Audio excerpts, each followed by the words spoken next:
grab your phones and type in that top poll everywhere address, and then hopefully answer this question. And we're going to see if this works.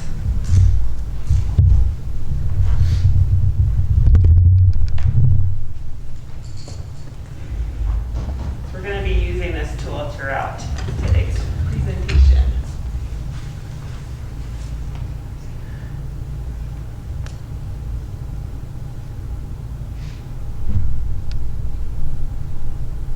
We need music to play while we're waiting. And if it's not working, I have a backup. Oh, nice. Mind reading. That one's scary. Visibility.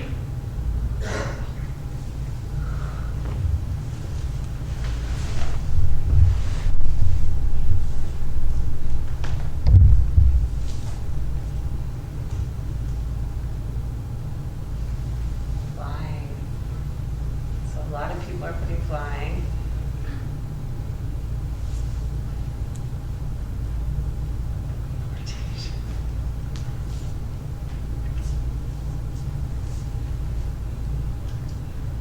Hoping that says mind reading and not just reading. That is the problem with the word cloud. It just breaks them into one word. All right. This was the honors folks, right? Yeah. Teleportation, that's a nice one. Yeah. I was wanting that one.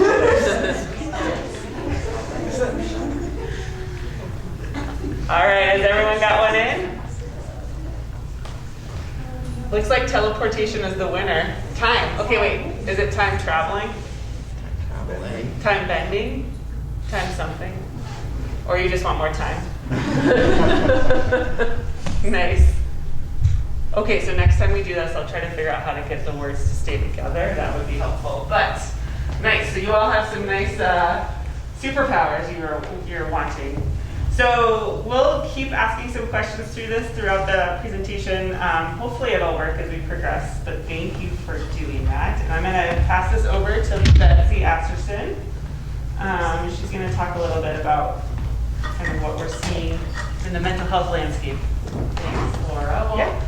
Thank you all for having us. We're really excited to be here and to talk together, because we frequently talk about different pieces of what we do at the counseling center kind of separately, but this is a great opportunity to kind of pull all of these pieces together, which I think is really useful when we're talking about mental health and seeking services. So I'm going to talk a little bit about an overview of what we do at the counseling center, and a little bit about our model and the different some data points for you about college mental health before I hand it over to Brian and Laura to talk more about some of the prevention work that we do.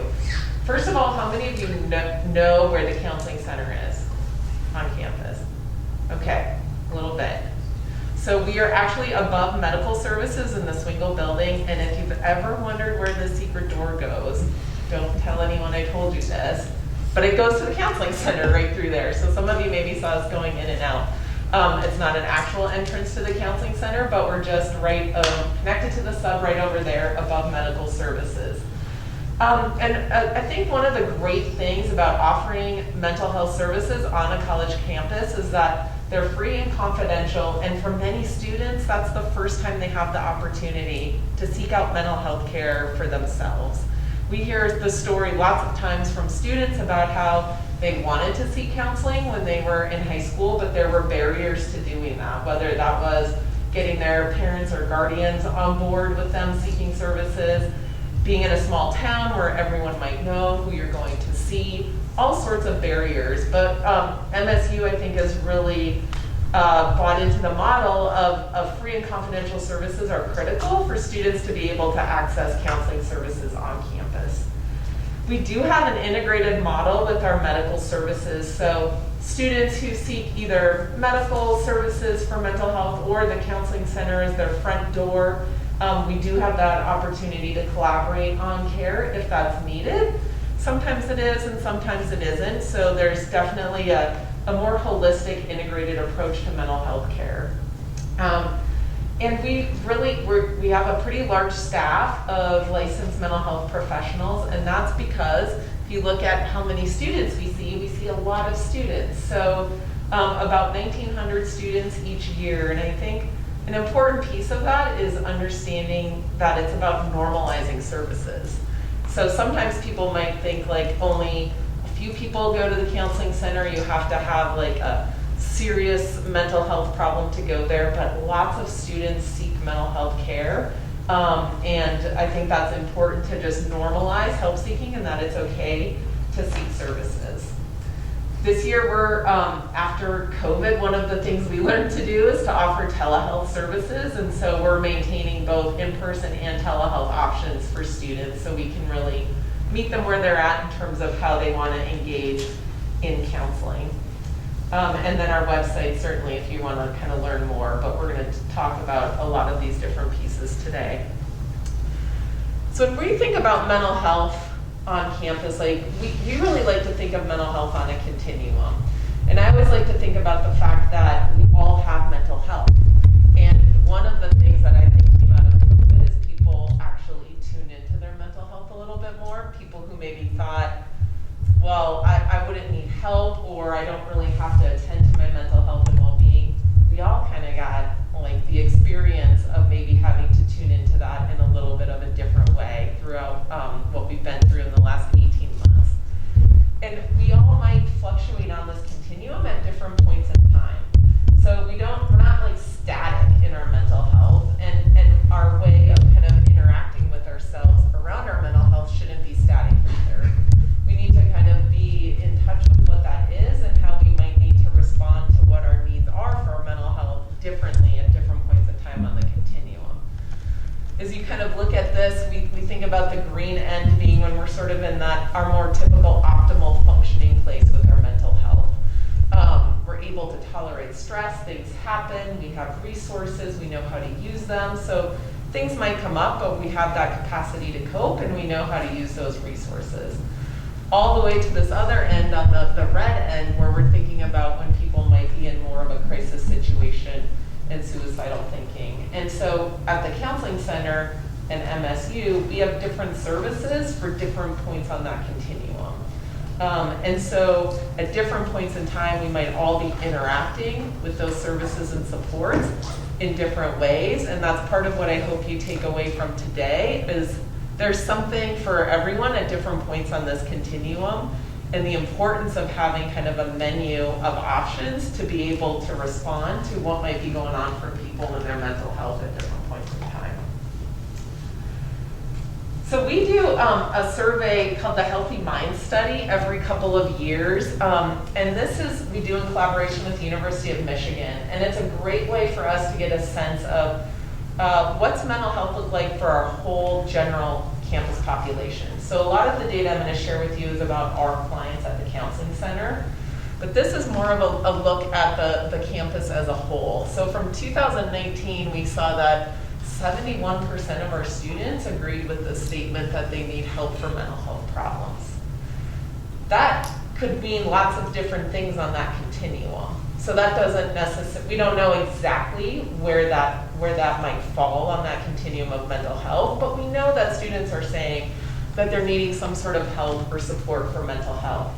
When you think about how many students we serve at the Counseling Center for direct clinical services, that's about 10% of the population, so of our student population. So again, we know all of these different service modalities are really critical for students to be able to engage in different ways of supporting their mental health and getting help.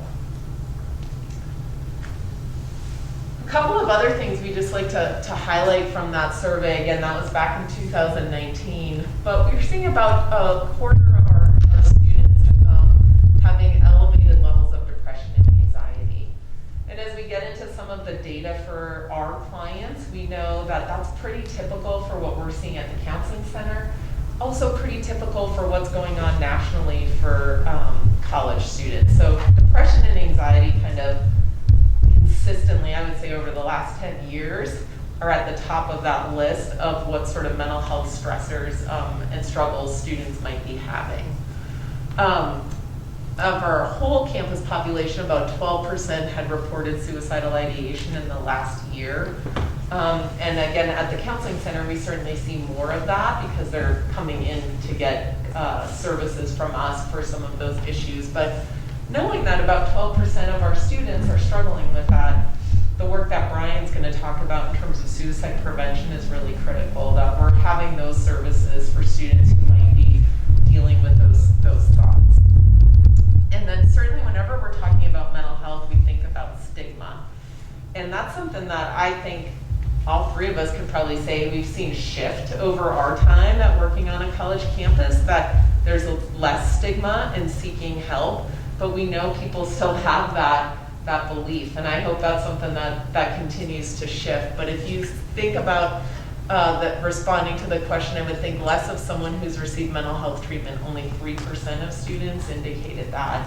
But about a third think that someone would think less of someone who sought help. So that difference between what people actually think and what people worry about, maybe that other people might be thinking about people seeking mental health. And that in fact, people do not think less of people who get services. Most of the time, people really feel a lot of respect and admiration for people who are willing to get help. Okay, so if you guys want to get your phones out again, we're going to shift to, Laura, do I have to do anything? I don't think so. Okay. Laura's the pull anywhere person. Which is very scary, but I'm in charge of that.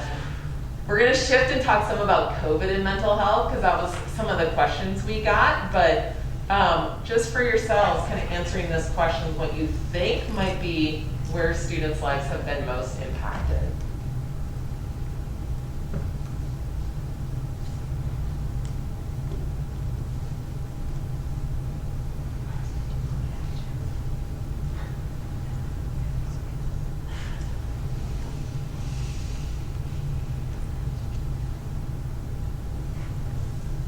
Another couple seconds for people to finish up.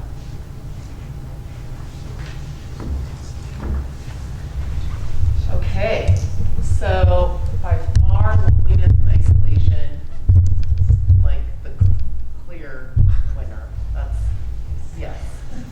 I think that's like one of the most interesting things that we've learned through COVID is how impactful that experience of kind of having to isolate and to be disconnected from other people, how that's impacted us all in different ways. And we're certainly seeing that with students and what students have gone through.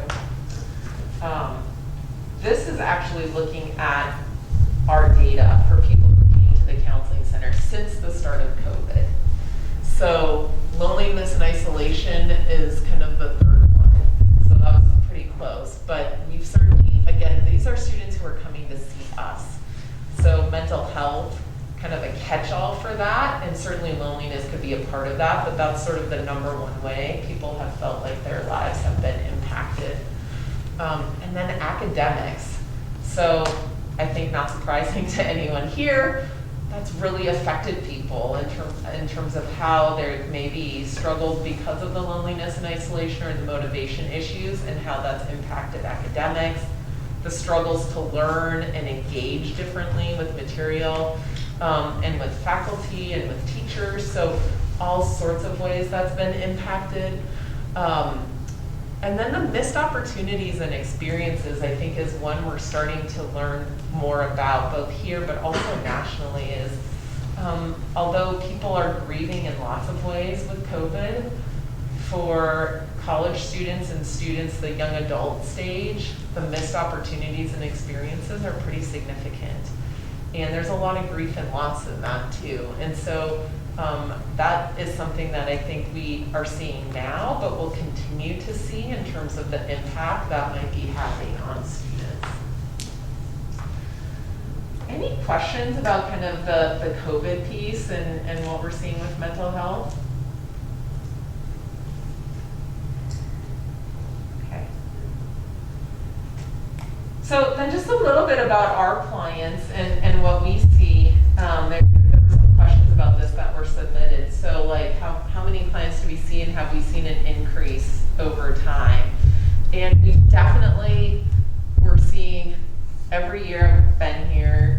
had been a record year over year over year over year until COVID hit.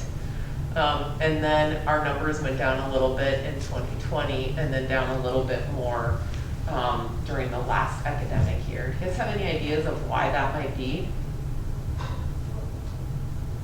Because a lot of the narrative I think people hear is like, oh, with COVID, people are struggling, and so they were getting a lot of mental health services. But our data kind of shows something different. Any ideas on that? Yeah. It was all virtual. Yeah, so virtual, I think, was something that impacted students a lot, and just knowing how do you access that and getting that support. Any other thoughts? Yeah. Well, some people probably don't think their problems are significant enough to take up somebody else's time for treatment. Yeah. I think especially like with the saturation of kind of hearing all of the struggles that people were having, I think sometimes there was that sense of like, well, maybe it's not bad enough for me to get treatment, or comparing themselves to other people.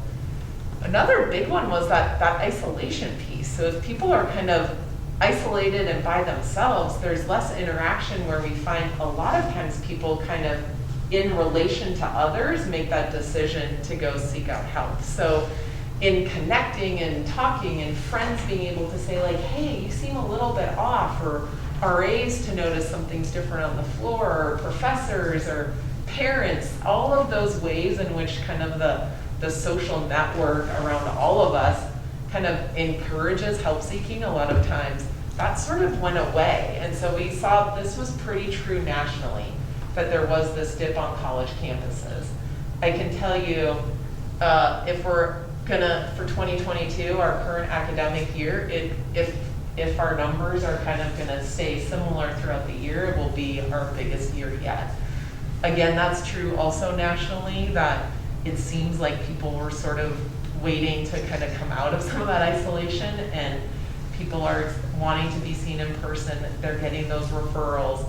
They're recognizing that the anxiety and the transition back to trying to be in normal life is challenging, and that's leading to more and more people seeking help. So we're not unique here at MSU in that, but that's a little bit of the lay of the land of what we're seeing with people accessing services. This is from last year, sort of why do people come to see us? And we started to talk about that a little bit, but again, I think there's a little bit of a COVID effect here when we look at anxiety being so high. It's typically our top concern, but it really spiked last year. So 81% of our clients, that was one of their top presenting concerns. Otherwise, these stay pretty consistent for us. Most of the time there's some fluctuation, but they tend to be kind of our primary presenting concerns. When we think about anxiety, that can present in lots of different ways. And I think there was more of that people were just experiencing given what was going on with the pandemic. So the last piece I kind of want to talk about is like the impact of treatment. So we can have services, we can refer people to services, but does it actually help?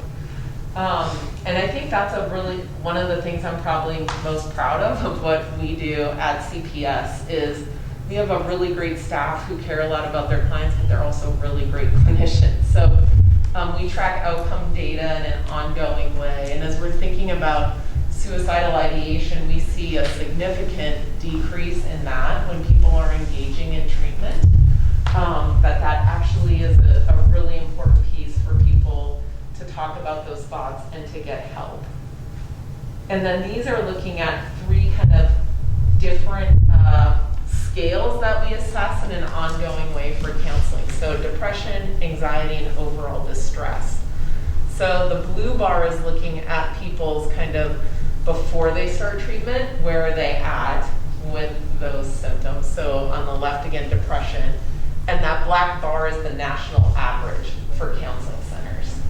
So we're pretty much in line with both depression and anxiety. We're a little bit lower on the overall distress compared to the national average. Then the orange bar is looking at when people end treatment. So we see significant decreases in each of those outcomes, but also a lot more of a decrease compared to the national average. Lots of reasons for why that might be, and not that comparing yourself to the national average really tells you that much, except I'd much rather be lower than higher on the post outcomes. But it really does show that people get better when they get treatment, and treatment can look like lots of different things for different people, but it's critical for people to get treatment in order for those things to start to shift. And then lastly is to just talk about what do students say. So we also assess our clients twice a year and get some of their feedback about treatment and services at the counseling center. This picture is a group of students who got trained in mental health first aid, which Brian's going to talk a little bit about. But these are just some of the comments that students make. And I think the important thing is just, again, normalizing that people do get better and that they tend to find that services are helpful, and that they would refer a friend. I think most of the time we're at about 99% of our clients would refer a friend to counseling. That's probably the most critical thing that we share when we're talking about how do you refer a friend. So any questions about any of our clinical services? Or I'd pass it over to Brian.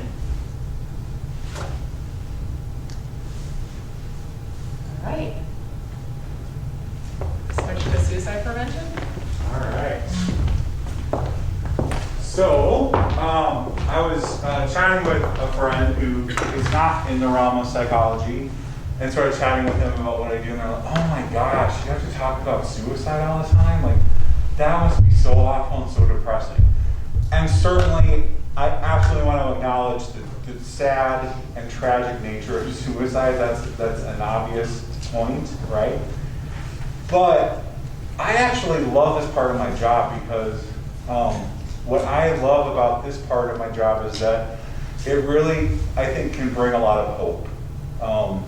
Because suicide, while it's true we cannot prevent every single death by suicide, suicide actually can be very preventable. And so the fact that I get to come, go out on campus and sort of train people, like, what is suicide?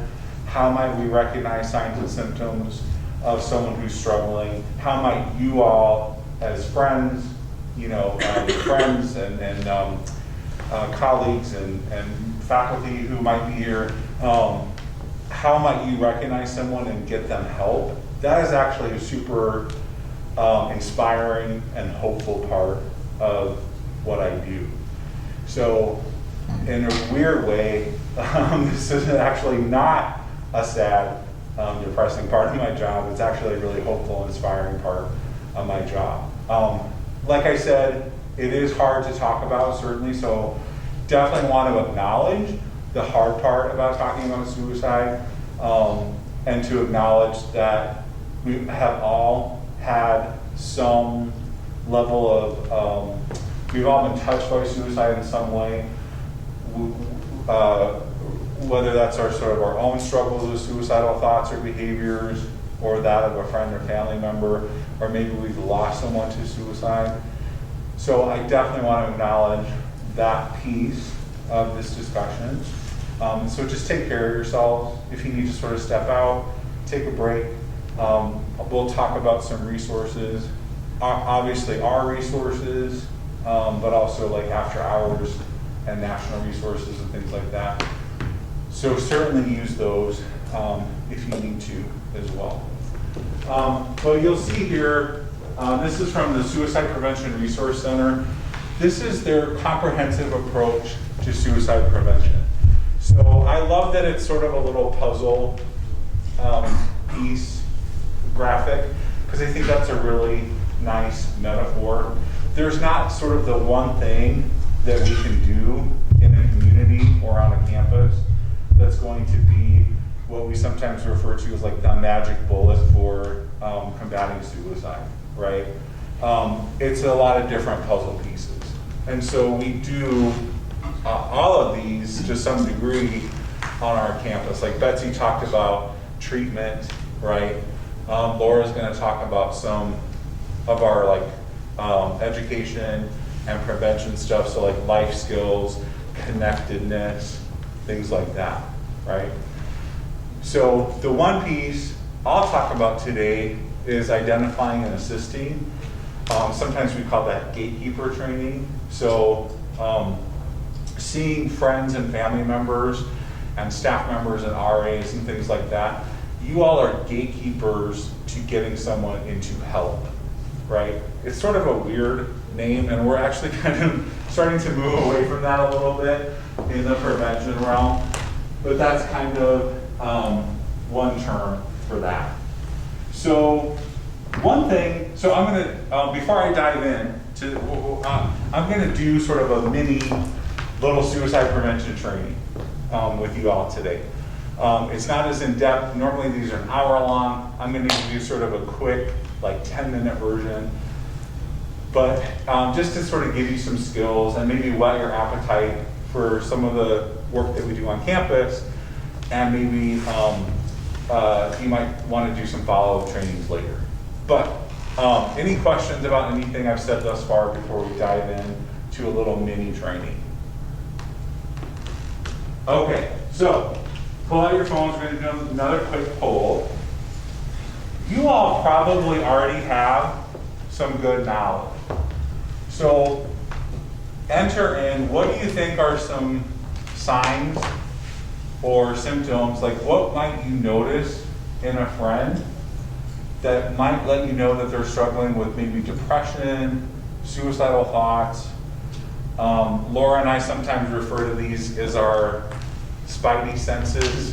One might sort of alert your spidey senses to the fact that a friend could be struggling. This is great.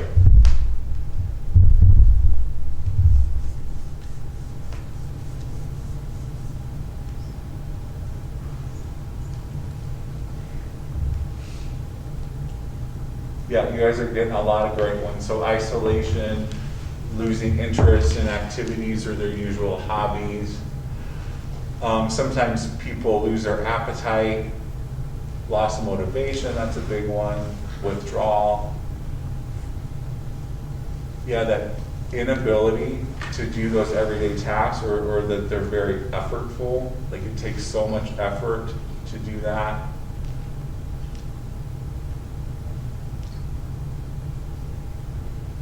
Yeah. Back to Betsy's point too, it's like, how do we know during COVID? Like, are people isolating because of quarantine, or are they struggling with their mental health, or both, right? It was hard to tell during COVID. Yeah. All right, so we'll take just a couple more seconds to wrap up. Any other thoughts? I'm gonna come back and cover these more in depth for sure. Yeah, so y'all already have some really good sort of baseline knowledge for sure. Any last ones before I close out? You guys are good. Yeah, you guys are doing great. Okay, so a couple things, again, a lot that you all sort of picked up on. One sort of big category we look at is sort of just changes, right? Changes in someone's kind of like their baseline mood, their overall sort of academic interest or performance, maybe their work performance, things like that. So someone who starts to look, as you all mentioned, sort of withdrawn, isolated, they're not showing that typical interest or engagement, right? That could be for a lot of reasons. Like, they might be sick that week, right? But we won't know unless we ask. So that's a big theme. Again, what Laura and I often talk about, trust your instincts. If something feels off, or if your spidey senses are tingling, just ask that question. You know, so it might be like, Laura, hey, what's up? I haven't seen you at the lectures that you normally go to, or at our coffee date lately, or whatever group meeting, you know, just ask that question. And Laura might say like, oh, it's just been a super hectic week. I've had 4 tests, or I was down with COVID, or I had a really bad cold, or I had to run home for a family emergency, right? She'll clear that up. Or if she has been struggling, she can let me know that, right? But we won't know why unless we ask. So we definitely want to be on the lookout for those changes in mood, hopelessness, those feelings of like hopelessness, worthlessness. People will often talk about these feelings, right? Which sort of like down there at the bottom, right? People will talk about feeling, I feel hopeless, worthless. If X, Y, Z happens, I'm going to hurt myself or I might take my life. They'll talk about this maybe verbally, they might write statements like this on social media, things like that. So they might make a lot of these comments either in conversation or through social media. Another one that we get calls about sometime are like Snapchats that people get. So someone will send a Snapchat, chat, or a photo of something that is sort of like this sort of a call for help or this sort of distress signal via Snapchat, right? And then that friend is understandably concerned, right? Which is great that they're then reaching out for help to like Res Life staff or to our staff or university police, because that's what we want folks to do, is get that help for that person. Let's see, other things that people mention. I'm sort of jumping around here. Poor hygiene is often a sign of depression. Like sometimes, like Laura and I are like each other's guinea pigs. Is that the right word? I don't know. Punching bag? I don't know. Examples. Like Laura has her hair up today, right? She might have been running late. Like we all have. I was. We all have like the bad hair day, right? Or the day that like, ooh, I don't quite have time to take a shower today. We all have those days, right? But I'm thinking more like on that consistent basis. Like, again, like that might be noticeable.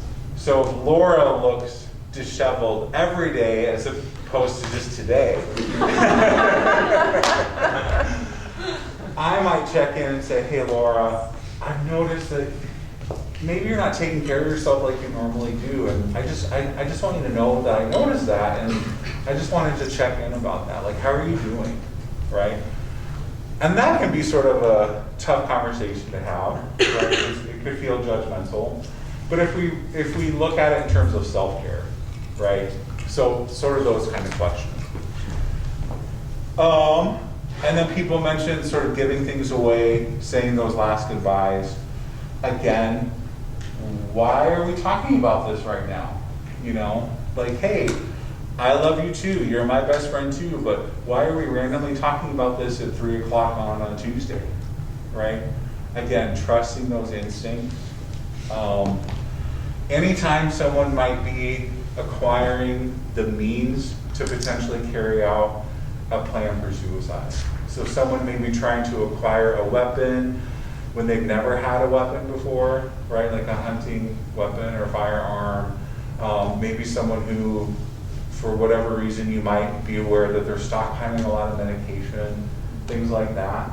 Like, hey, what's up with that, right? Maybe, again, perfectly great explanation. My parents took me to Costco and we stocked up, right? But we don't know unless we ask. Like, hey, why now are you trying to get a firearm? Oh, my buddy is getting me into shooting, and I've never been into that before, so now I'm getting into it. Okay, right? So also think about puzzle pieces. If you have 10 puzzle pieces that say this person is struggling, and still, they might give you a good explanation, but there's still puzzle pieces that aren't adding up, continue to ask these questions. Right? And then the last thing, again, a lot of the things we talk about maybe are sort of blips on this radar of concern. And a lot of times people may not really show these warning signs. Because a lot of what people do is kind of put on that like, everything's fine face, right? How many people have ever had a really crappy week, or you're sick with a cold, or there's a lot of crap going on in your personal life, and someone says, hey, how you doing? Oh, I'm fine. Raise your hand if you've ever done that. I'm myself included. Yeah. And we don't want people to worry about us. We don't want to be a burden. We don't really just want to talk about it right now. So it's fine. I'm fine, right? So I think part of that is we just need to do a better job about talking with each other and checking in on each other and creating space for more real conversations. You know, I think so often we're like, hey, how are you? Oh my gosh, I'm so busy. Yeah, me too. We should totally have lunch or coffee sometime. We should. Yeah, okay, see ya. And we don't actually have lunch or coffee, right? So let's try to do better about, let's have lunch or coffee. We should. Let me pull my phone out. When's a good day for you to do that? Let's schedule that coffee date. And when we have that lunch date or coffee date, how are you doing? And let's be real with each other. Let's really ask each other, how are you doing? And let's be honest, right? And let's normalize, it's okay not to be okay. We all struggle sometimes, it's okay not to be okay. And let's take those risks to like be honest with each other and say, yeah, I'm struggling, you know. Overall, I'm doing okay, but here's some areas where I'm struggling, right? And once I take that step in the water and share my struggles, Laura is probably more likely to be like, yeah, me too, here's my struggles. And now this sort of maybe potentially superficial coffee meeting turns into like an actually really good, nice, supportive talk with a good friend. If you're interested in joining our Active Minds group on campus, this is a group for sort of mental health advocacy. They plan events. The tagline for Active Minds is changing the conversation about mental health. So if that's something you're interested in, Lavene is one of our psychologists at the counseling center. She's the student advisor, actually student advisor of the year last year. I'm sure she'd love to have more students involved, as would the students in Active Minds. Do we have any Active Minds folks here? Oh, cool. Do you want to say any words about it? I just joined. Oh, well, welcome to Active Minds. We have a new member. What's your name? Emma. Emma, I'm sure would love more people to join as well. So talk to Emma. We're on Cats Connect. You can also talk to us as well. Oh, okay. And then how to intervene. Really just start a conversation. You know, make sure you're in a private space. Make sure you've got enough time. You're not sort of like going to class and, hey, how are you? I'm really worried, but I don't actually have time to talk right now, right? Make sure you've got plenty of time to actually talk with that person. And how are you? What's going on for you? And it's okay to share what you've noticed. Laura, I've noticed that you haven't been in our coffee meetings lately. You haven't been at the Active Minds Club meetings. And when I do see you, you seem kind of down and depressed. And I just want to check in to see how you're doing because, you know, I really care about you and I just want to see how you're doing. And that might be enough of an invitation for Laura. She might do the like, oh, I'm fine. But, okay, well, gosh, you don't seem fine. So again, I just really want to check in. Here are the things I've noticed. And I just want to be that supportive person and chat with you and offer my support if you need that. Remember that you don't have to fix it. There could be like 7 or 8, I don't know why I did that, 8 stressors in that person's life. You're not going to be able to fix those, right? But you can just listen and be supportive. So I think sometimes we enter these conversations and we can feel nervous, like, I'm not sure what to do. Like, I want to be caring, I want to be supportive, I want to ask how you're doing, but then I don't know what to do. And all you have to do is listen and be supportive, right? You're that person's friend. That's all you really, quote, have to do. Aside from referring them on for help, which I'll explain later. And then it's really important to ask that question. Hey, since we're talking, I want to ask you if have things felt so bad that you thought about suicide? Or if things felt so bad that you thought of ending your life? Why is it important to ask that question like so bluntly and so matter-of-factly? Why is that important to ask it in that way?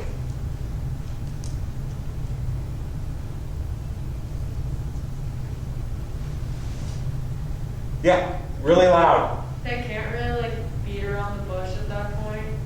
Just Yeah. fast. Yeah, so I'm not really giving that person an opportunity. Like I'm making sure that they're not misinterpreting my question and giving them that chance to like, oh no, I'm fine, right? What if I ask it indirectly?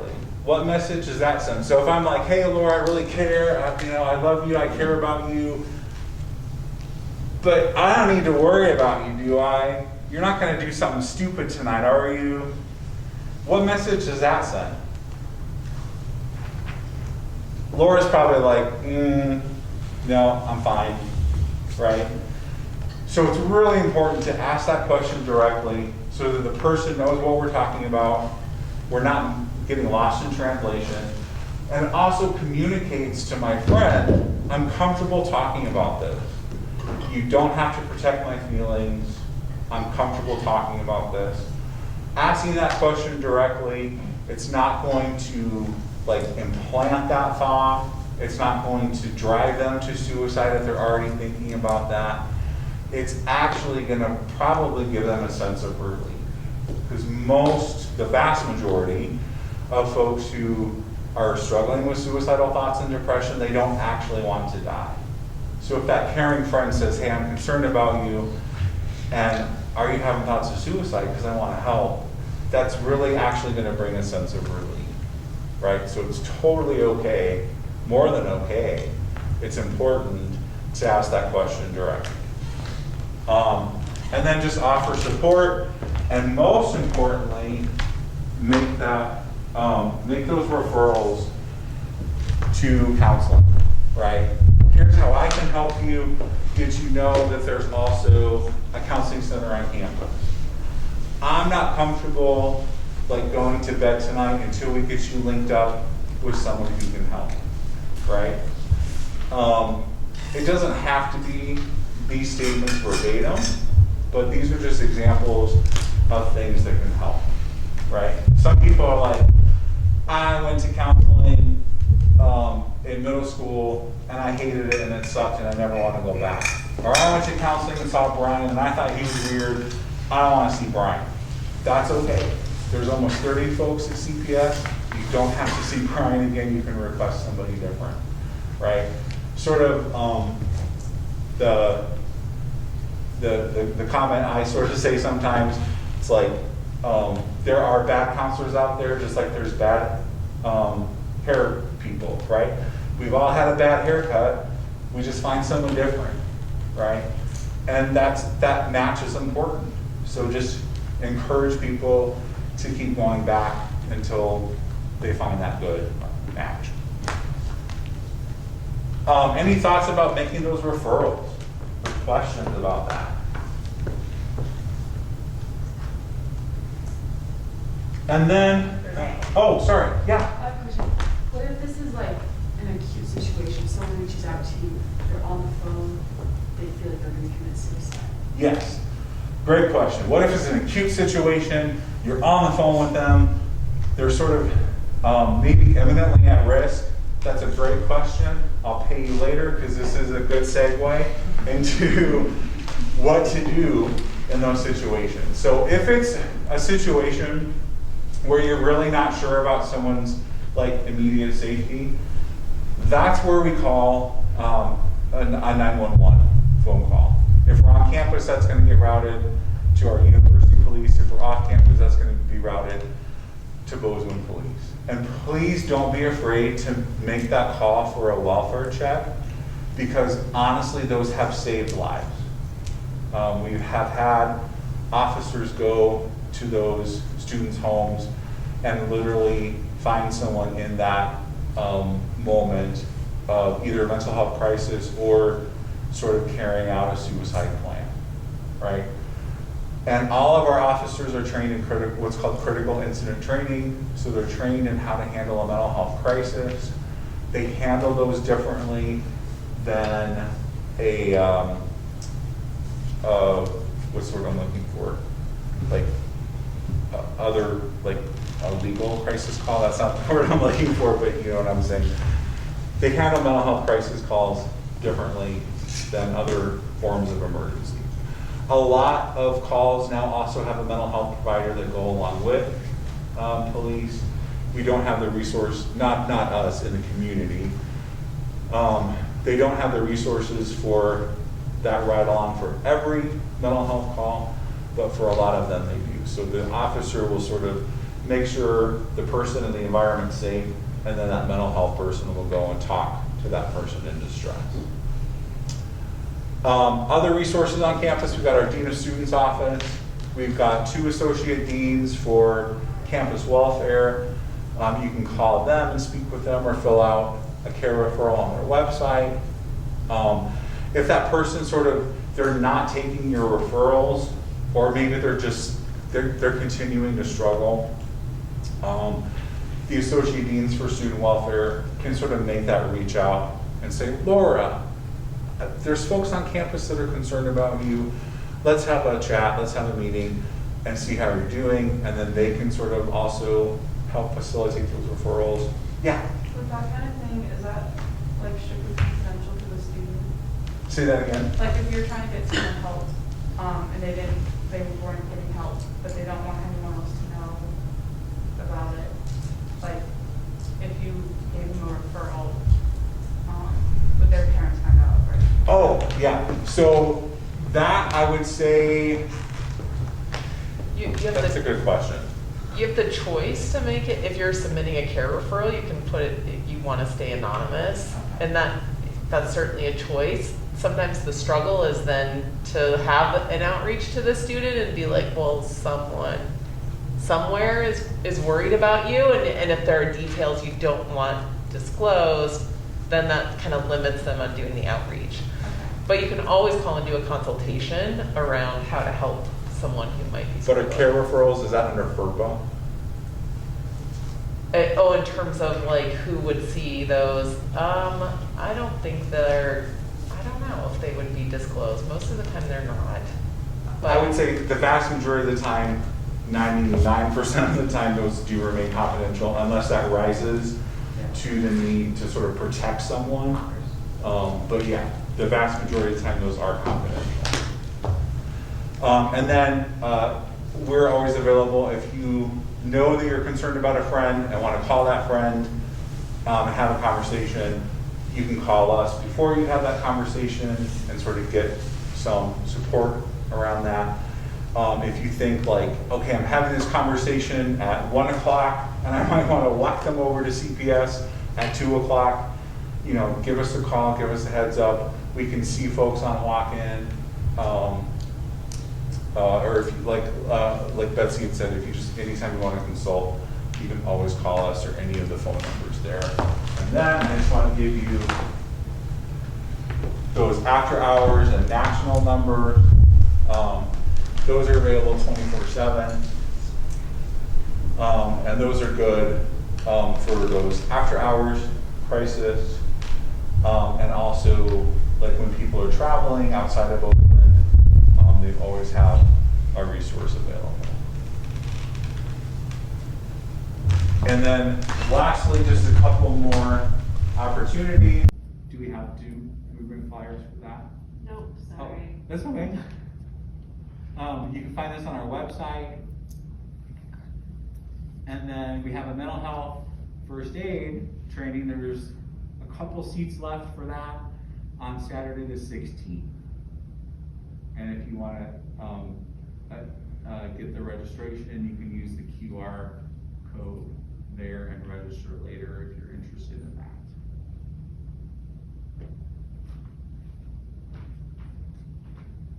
And now, I hope I didn't go too far into Laura's time. went really fast.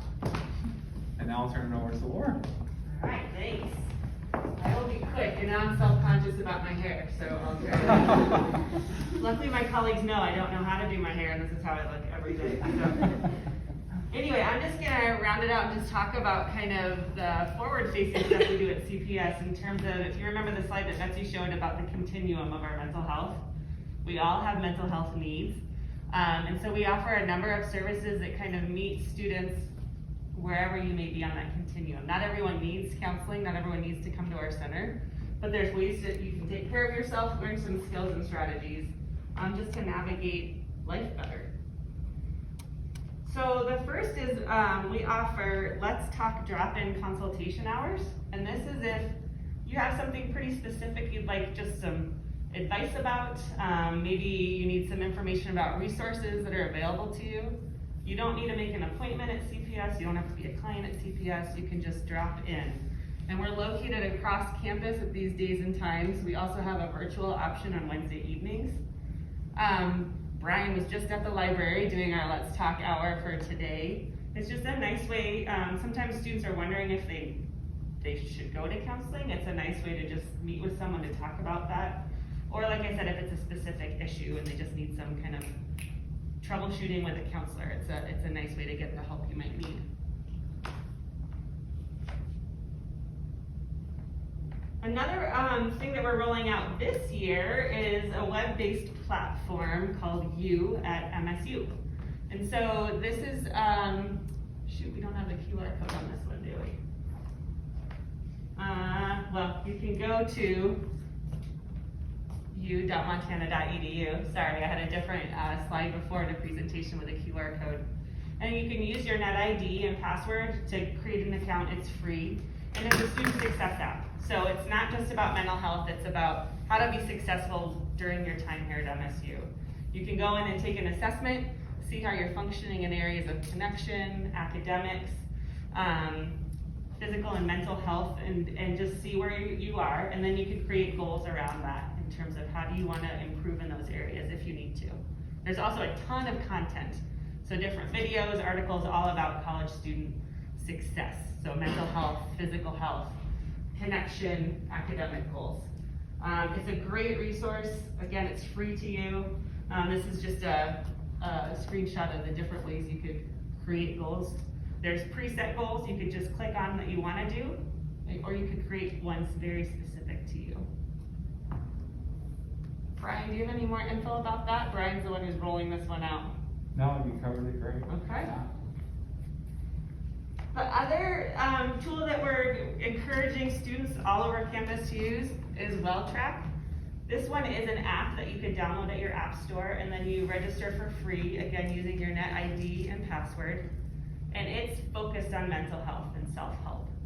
So if you go in there, you can do a mood check. You can also take an assessment that will let you know how you're doing in different domains of mental health. And then there's different modules you can take. This is a screenshot. It doesn't show all the different ones you can do.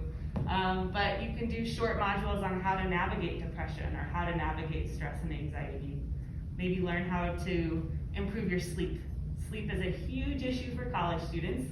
And once that starts to consistently get bad, you start to notice not being able to handle things as well. And so keeping track of those habits and improving your sleep habit can be pretty helpful. So again, I encourage you all to get the app. It's a really nice tool to have just on your phone in terms of just monitoring your mood and learning some specific skills and strategies. Any questions about that one?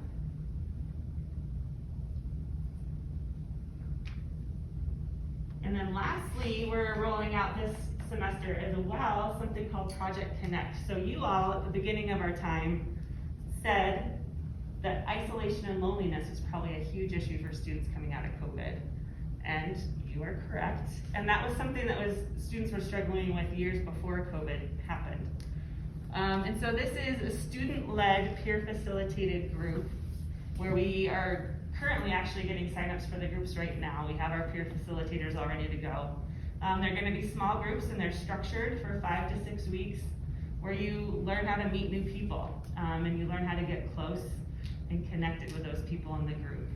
And it's a nice, safe way to just step outside your comfort zone and meet new people here on campus. If you're interested, and again, I'm sorry I did not update this slide either, because we have our peer facilitators, although we're always looking for more. But if you're interested, you can go to our website and we have a link to sign up for those groups.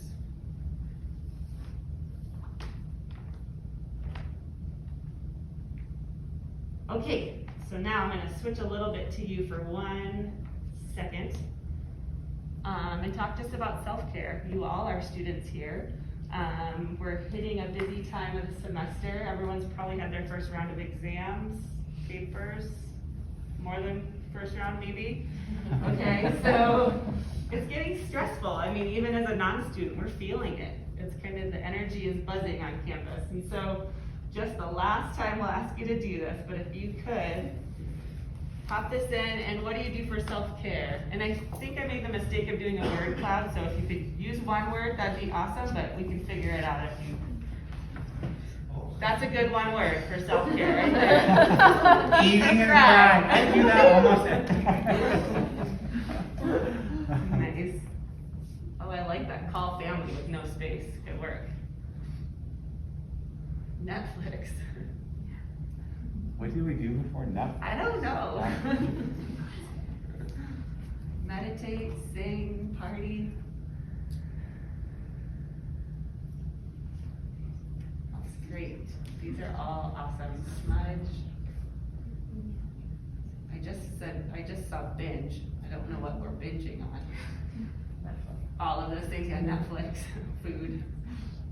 Know when to go to bed. How did someone put that all in with all the spaces? That's impressive. You'll have to teach me this. Playing online games with friends. Nice, you all have some great ideas for self-care.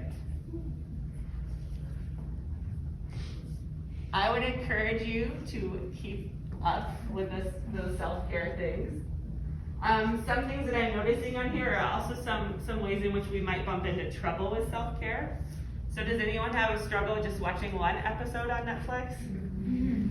I do. I lose the remote. It's already starting the next episode. You have to watch it, right? So sometimes the ways that we take care of ourselves bleeds into procrastination or avoidance, right? And so making sure that you are being more intentional with self-care and boundaried. And so that's what we kind of talked about, ways to be more effective with self-care. So those things you all listed are great. So how do you make time for them? And maybe you can't do it every day, but how do you make time to incorporate some form of self-care throughout your day? Even if your go-to is running and you don't have time that day, what are some other ways that are useful for you in terms of taking care of yourself? It could be making sure you go to bed on time, making sure you eat lunch, even if you have a busy day. And so being intentional with self-care, even when you're busy, it's gonna make you more productive and better able to focus if you take a break from your day to take care of yourself. So schedule it in, be boundaried with it, tell yourself you'll just watch one episode after you do so much studying, instead of just being like, we'll see what happens. And then this involves all areas of your life. So you all identified a couple things that you do, but think about you as a whole person. So some of those things that are self-care can be pretty boring, like cleaning your room can be an act of self-care, or making a budget, doing your laundry. Those things might not be very fun, but when you do them, you feel calmer, and you've taken care of part of yourself. That's going to be helpful for you.